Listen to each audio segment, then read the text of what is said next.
Okay, now I want to get to Rand Paul and this issue of Bob Corker. I'm very thankful Rand Paul wasn't nominated to be president of the United States, because when it comes to foreign policy, he is of the code pink variety. That's right. He's code pink.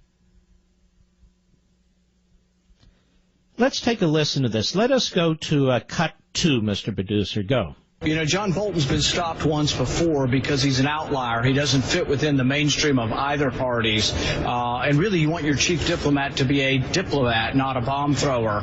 So someone who's advocating war would probably be if we still had a secretary of war. You're a pretty dumb guy, honestly. John Bolton's advocating war? Maybe you didn't hear the phrase that Reagan used to use, that your father used to denounce, Senator Paul, which is peace through strength. I know you would capitulate to Russia. I know you would capitulate to China. I know you would capitulate to every third world dictator.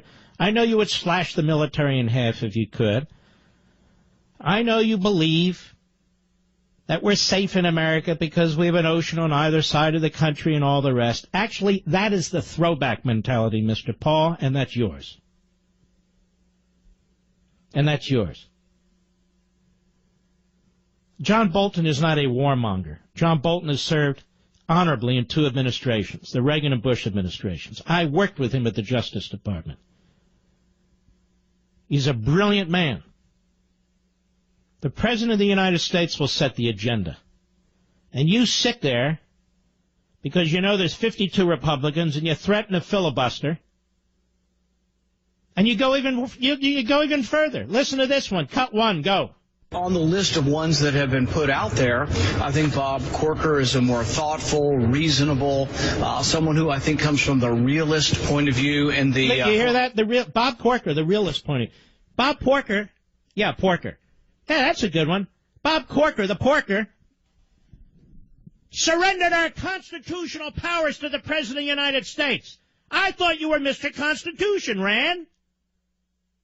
You want to debate on this? I'm happy to debate you, too. Now you're backing a senator who helped create a scenario in which the filibuster could be used to prevent opposition to Obama's Iran deal, when in fact it should have been submitted to the United States Senate as a treaty requiring 2/3 of the senators present. So I guess if Bolton's a warmonger, what does that make you, Rand? A man who hates the Constitution, I guess, despite you waving it around. You cannot love the Constitution and support Bob Corker at the same time. You cannot. Bob Corker, in marriage with Barack Obama, did more damage to the treaty clause of the Constitution of the United States than any senator in American history. And Rand Paul thinks that's great. And Rand Paul has the gonads to trash John Bolton, who has served this country in an incredibly brilliant way. I'll be right back. Hey, I'm Brant. So